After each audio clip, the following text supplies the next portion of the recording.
और आज का वीडियो जो है हमारा सेकंड पार्ट होगा क्लास 10 के बायोलॉजी चैप्टर 1 लाइफ प्रोसेस का। ठीक है, इस वीडियो में जो हम लोग पहले पढ़े थे वो क्या था, ऑटोट्रॉपिक न्यूट्रिशन क्या होता है, कैसे होता है, उसका सारा कॉन्सेप्ट। उसके बाद जो हमारा सेकंड टॉपिक उसमें जो था वो था हेट्रोट्रॉपिक।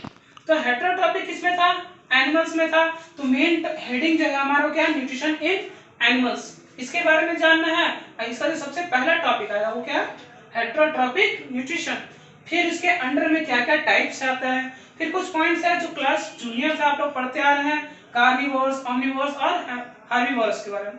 तो उसके बारे में थोड़ा सा जानना है। फिर उसके बाद हम लोग किसके बारे में आगे इस न्यूट्रिशन एनिमल के बारे में पूरा डीपली समझेंगे, किस तरह का एनिमल्स कैसे वर्क करता है। और लास्टली हम लोग ह्यूमन बींग्स पे आएंगे कि ह्यूमन बींग जो होता है न्यूट्रिशन कैसे करता है। ठीक है, चलिए स्टार्ट करते हैं। हेट्रोट्रॉपिक न्यूट्रिशन पहले वीडियो में ही बता चुके थे, ऐसा न्यूट्रिशन जिसमें क्या एक ऑर्गेनिज्म दूसरे पे डिपेंडेंट होता है उसको कहते हैं हम लोग क्या, हेट्रोट्रॉपिक न्यूट्रिशन। जैसे कि हम लोग जानवर जो नॉर्मल हम लोग देखते हैं वो सारे हेट्रोट्रॉपिक कहलाते हैं, क्योंकि वो लोग क्या होता है, हम लोग डेराइव किया हुआ जो फूड है उसको हम लोग कंज्यूम करते हैं, हम लोग कंज्यूमर्स है। लेकिन वही प्लांट्स जो था वो क्या था, प्रोड्यूसर, वो लोग खाना बनाते खुद का। ठीक है, ये चीजें। अब कुछ टाइप्स में आ जाए न्यूट्रिशन का तो क्या हमको मिलता है, सेप्रोट्रॉपिक, उसके बाद पैरासाइटिक और होलोजोइक। ठीक है, सेप्रोट्रॉपिक में आ जाए तो सेप्रोफाइटिक भी इसको देखा जाता है। तो इसमें क्या है कि जब एक जानवर क्या करे, सड़ा हुआ या फिर मरा हुआ, क्या चीज, डेड एंड डिकेइंग, सड़ा हुआ या मरा हुआ चीजों पे जो अपने खाने को खाता है, उससे आहार लेता है, न्यूट्रिशन लेता है, अपना नरिशमेंट करता है, उसको कहते हैं हम लोग सेप्रोट्रॉपिक या सेप्रोफाइटिक। ठीक है, दूसरा क्या आता है, पैरासाइटिक। पैरासाइटिक में अगर बात करें तो इसमें क्या होता है, एक जीव जो है दूसरे जीव से खाना ले रहा है, लेकिन यहाँ क्या था, मरा हुआ। ठीक है, लेकिन यहाँ बिना मारे ले रहा, मतलब नॉर्मली क्या हो रहा, दूसरे का बॉडी पे रह रहा है और उससे क्या कर रहा है, न्यूट्रिशन ले रहा है बिना उसको नुकसान पहुंचाए। लेकिन कहीं ना कहीं सर्टेन अमाउंट में नुकसान पहुंच रहा है, जैसे जू है और बैक्टीरिया है। कुछ बैक्टीरिया ठीक है, लेकिन बहुत सारे बैक्टीरिया अगर हमारे बॉडी में आ जाता है तो उससे क्या था, लॉस होता है हमारे बॉडी का। लेकिन कुछ सर्टेन है जो हमारे बॉडी में कोई अफेक्ट नहीं करता, लेकिन लिव कर सकता है, जिंदा रह सकता है, वो सारा चीज। तो तीसरा जो है वो क्या है, होलोजोइक। होलोजोइक में समझना क्या है कि ये ऐसा न्यूट्रिशन का मेथड है, इसमें क्या होता है, एक कॉम्प्लेक्स फूड को हम लोग खाते हैं और क्या टुकड़ों में या फिर एक कंप्लीट पोर्शन को डायरेक्ट। ठीक है, उस तरह को हम लोग कहते हैं होलोजोइक न्यूट्रिशन। ठीक है, जैसे हम लोग जो करते हैं वो होलोजोइक न्यूट्रिशन में खाना क्या होता है, डिफरेंट डिफरेंट स्टेज में तोड़ते हैं, इसमें सिंगल स्टेज में टूटने वाला नहीं है। यहाँ पैरासाइटिक में क्या है, डायरेक्ट एब्जॉर्ब हो गया, खत्म, इसमें उतना करने का जरूरत नहीं पड़ता है। डेड और डिकेइंग वाला में क्या था, पहले से टूट रहा होता है, सड़ा हुआ उसको, लेकिन वहां पे हमारा स्टेप जो होता है बहुत ज्यादा बढ़ जाता है। फिर हमको कुछ पॉइंट जानना है, कार्निवोर्स, हार्बिवोर्स और ऑमनिवोर्स। क्लास 5 4 5 6 से ही स्टार्ट हो जाता है कि कौन सा एनिमल क्या बोलते हैं।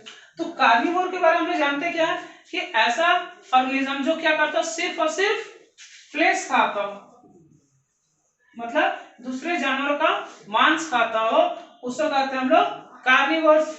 हार्बी किसको बोलते थे, प्लांट्स एंड प्लांट्स प्रोडक्ट, इसको खाने वाले जानवरों को बोलते थे हर्बीवोरस। और ओमनिवोरस क्या है, फ्लैश एंड प्लांट, ये दोनों चीजों का यूज करता है, उसको बोलते हैं हम लोग ओमनिवोरस। ठीक है, तो सिंपल से ये सारा टॉपिक था, क्या क्या कि हेट्रोट्रॉपिक क्या है, सेप्रोट्रॉपिक या सेप्रोफाइटिक न्यूट्रिशन क्या है, पैरासाइटिक होलोजोइक न्यूट्रिशन क्या है, फिर से कार्नी, ओमनिवोरस और हार्बिवोरस, ये सारा हो गया। अब हम लोग जो पहला टॉपिक आ जाएगा मेन, वो क्या है, न्यूट्रिशन इन एनिमल में। तो डिफरेंट एनिमल जो होता है अलग अलग तरीके से खाने खाता है और उसका जो मेथड होता है उसका नाम भी अलग। ठीक है, जैसे कि एक सबसे इंपॉर्टेंट तौर पे देखा जाता है, छोटा सा क्वेश्चन है लेकिन इंपॉर्टेंट है, न्यूट्रिशन इन अमीबा। ठीक है, अमीबा में न्यूट्रिशन कैसे होता है इसको देखना है।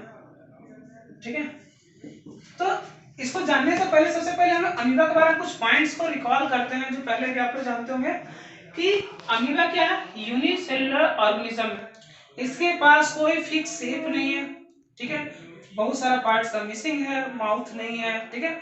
इस तरह से कोई सिस्टम, जैसे हमारे पास माउथ है, डाइजेस्टिव सिस्टम है, एलिमेंट्री कैनल्स है, बहुत सारा पार्ट्स है जिससे हम लोग खाना को खा रहे, पचा रहे और रिमूव कर रहे हैं वेस्टेज को। लेकिन इसके पास इस तरह का कोई एक बड़ा कॉम्प्लेक्स सिस्टम नहीं है, इसके पास सिर्फ और सिर्फ एक सिंगल सेल। तो जिस मेथड से ये खाता है उसको एक स्पेशल नेम दिया गया है जिसको हम लोग बोलते हैं फेगोकाइटोसिस, फेगोकाइटोसिस, ठीक है। तो ये इसके खाने का मेथड का नाम है कि ये कैसे खाया, पचाया और रिमूव करता है, उस प्रोसेस का नाम है फेगोकाइटोसिस। चलिए अब हम देखते हैं कि अमीबा कैसे खाता है, ठीक है। चलिए अब जो हम बोलते हैं अमीबा के बारे में, तो यहाँ कुछ हम ड्राइंग बना कर रखे हैं जिसमें आपको क्लियर समझ में आएगा कि कैसे कैसे क्या क्या चीज हो रहा है, उसको हमको समझना है कि न्यूट्रिशन अमीबा में कैसे, ठीक है। सबसे पहले देख रहे फोटो, तो ये पहला स्टेप है जहाँ क्या कि अमीबा नॉर्मल से बनाओ, आप डायग्राम कैसे बनाए, ऐसा कोई फिक्स शेप नहीं, इसमें कोई दिक्कत नहीं। अब यहाँ क्या है, एक इंसेक्ट, इसका फूड, ठीक है। अब क्या होगा, जब अमीबा एक फूड के क्लोज होता है तो वो क्या करता है, अपनी बाहर के जो ये लेयर है उसको क्या करता है, इस तरह से इलोंगेट करता है, मतलब एक शेप को चेंज करना स्टार्ट करता है। क्यों करता है, ये पार्ट बनाने के लिए, ये दोनों पार्ट जो हाथ कहलाता है, जिसको क्या बोलते हैं, सूडोपोडिया। तो सूडोपोडिया क्या है, एक्चुअल में यहाँ बनने वाला एक हाथ है, लेकिन वो एक्चुअल में है नहीं। वो क्यों आया, जब फूड दिखा तो उसके कारण वो कहीं भी हो सकता है, यही हमेशा नहीं हो, फूड अगर इधर है तो इधर होगा, जिधर भी होगा उसके अकॉर्डिंग। तो ये जो स्पेशल प्रॉपर्टी है अमीबा का कि वो फूड की तरफ क्या करता है, अपने बॉडी शेप को चेंज करके उसको अपने में ले लेता है, उसको खाने की कोशिश करता है, उसको जो पार्ट है उसको बोलते हैं सूडोपोडिया। तो अब दूसरा क्या था, देख रहे हैं इलोंगेशन हो रहा है, फिर यहाँ क्लोज जब उसके पास ले गया, ठीक है, तो यहाँ नाम हाईलाइट कर दिया सूडोपोडिया। अब जब यहाँ तक आ गया उसको, तो क्या करता है, उसको ट्रैप कर लेता है फूड पार्टिकल, और ट्रैप करने के बाद क्या होता है, यहाँ डॉट डॉट डॉट जो दिखा रहे हैं, एक्चुअल वो क्या है, एंजाइम। और ये जो शेप बन गया, जो क्लोज कर दिया, उसको क्या बोलते हैं, फूड वैक्यूल, ठीक है। तो फूड वैक्यूल जो होता है वो स्पेस है जहां पे खाना क्या करते हैं, रखते हैं, ठीक है। अब क्या होगा, ये जो एंजाइम है इसको तोड़ेगा, ठीक है, इसको क्या करे, स्टार्ट करे ब्रेकिंग डाउन, और फिर से क्या होगा, डाइजेशन स्टार्ट होगा, फिर ये पूरा क्या करे, इसको यहाँ पे एब्जॉर्ब कर ले, एब्जॉर्ब करने के बाद क्या हो जाए, सारा वक्त यहाँ खत्म, लास्ट क्या बचेगा, वेस्टेज को रिमूवल। तो वेस्ट को रिमूव कैसे करेगा, तो ये कहीं से भी रिमूव कर सकता है, ये कोई फिक्स नहीं है कि जहां से खाया तो इधर अपोजिट में रिमूव करे, ये इधर कहीं से भी कर सकता है। तो हम यहाँ दिखा रहे क्या कि ये क्या कर रहा है, इस तरह से निकाल, ठीक है। तो ये जो पूरा प्रोसेस, ये जो टर्म है, इस पूरे प्रोसेस का नाम क्या कहते हैं हम लोग, फेगोकाइटोसिस, क्या बोलते हैं, फेगोकाइटोसिस। तो एक क्या लिख रहा है, डिफ्यूजन का यहाँ पे एक नाम आएगा जहां पे क्या कर रहा है, रिमूवल होगा। रिमूवल जो होता है उस प्रोसेस में इंक्लूड होता है डिफ्यूजन, वो वेस्ट को बॉडी से बाहर रिलीज करता है, ठीक है। तो ये चीज है, तो कोई डाउट होगा अगर इसमें तो आप बोल सकते हैं, ठीक है। तो अमीबा का क्लियर रखना है कि फेगोकाइटोसिस उसके प्रोसेस का नाम है, वो क्या करता है, सूडोपोडिया की मदद से खाना को लेता है, जो शेप बनाता है उसको फूड वैक्यूल बोलता है, उसमें क्या रिलीज करता है, एंजाइम्स। एंजाइम्स क्या करता है, फूड को ब्रेक डाउन करता है, ब्रेक डाउन करने के बाद उसको डाइजेस्ट, एब्जॉर्ब और एसिमिलेशन होता है। एसिमिलेशन सब होने के बाद क्या होता है, वेस्टेज जो बनता है उसको रिमूव करने के लिए डिफ्यूजन प्रोसेस से क्या करता है, किसी भी पार्ट से कहीं से भी वो रिमूव कर देता है, ठीक है। तो ये क्लियर हो गया। अब हम लोग आते हैं किसके बारे में, ग्रास ईटिंग एनिमल्स के बारे में समझने के लिए, ठीक है। चलिए देखते हैं। अब हमारा जो टॉपिक है वो हम समझाने वाले क्या है, हर्बीवोरस और कार्निवोरस के बीच में कि डिफरेंस, कुछ चीज को समझना है कि क्या हमको जानना है उसके बीच में, जो हम यहाँ डिटेल्स लिखे उसको समझना थोड़ा। लेकिन उससे पहले थोड़ा एक छोटा सा टॉपिक जो है अमीबा के बाद जो दिया हुआ है वो क्या है, प्लाज्मोडियम का न्यूट्रिशन। प्लाज्मोडियम का यहाँ डायग्राम बना है, तो ये शेप देख रहे हैं, इसके ऊपर ये जो इस तरह से दिख रहा है इलोंगेटेड पार्ट, इसको बोलते हैं सीलिया, ठीक है। तो ये हेयर लाइक स्ट्रक्चर जो है वो क्या करता है, अगर फूड इसके आसपास कहीं होगा, अगर फूड इसके आसपास कहीं होगा तो वो क्या करे, उसको धकेलते हुए कहाँ, माउथ तक लाता है।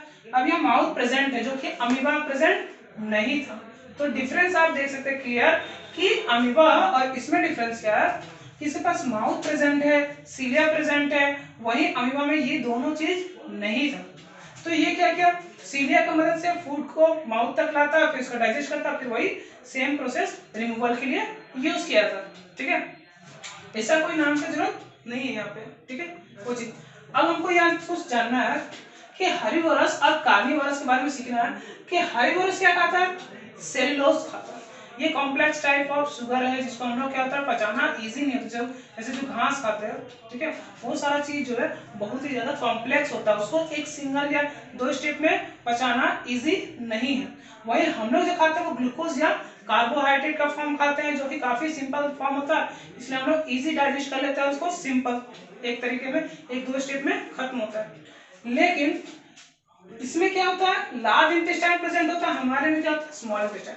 क्यों, ऐसा रीजन क्या है कि लार्ज इंटेस्टाइन इसलिए क्योंकि उसको बहुत लंबा उसको तोड़ने के लिए टाइम चाहिए, इसलिए इसमें लार्ज इंटेस्टाइन प्रेजेंट होता है। और हमारे में स्मॉल इंटेस्टाइन इसलिए क्योंकि हम लोग काफी इजी वर्क मिल रहा है, इसलिए हम लोग ज्यादा जरूरत नहीं लंबा पचाने के लिए। ठीक है, तो ये सिंपल से याद किया। पूछा एक क्वेश्चन आता सिंपल सा, why herbivorous animals have larger intestine than the carnivorous. तो कार्निवोरस से ज्यादा क्यों जरूरी है, क्योंकि ये सेलुलोज खाता है जो कि काफी कॉम्प्लेक्स शुगर फॉर्म है और उसको पचाने के लिए एक लॉन्ग ड्यूरेशन चाहिए।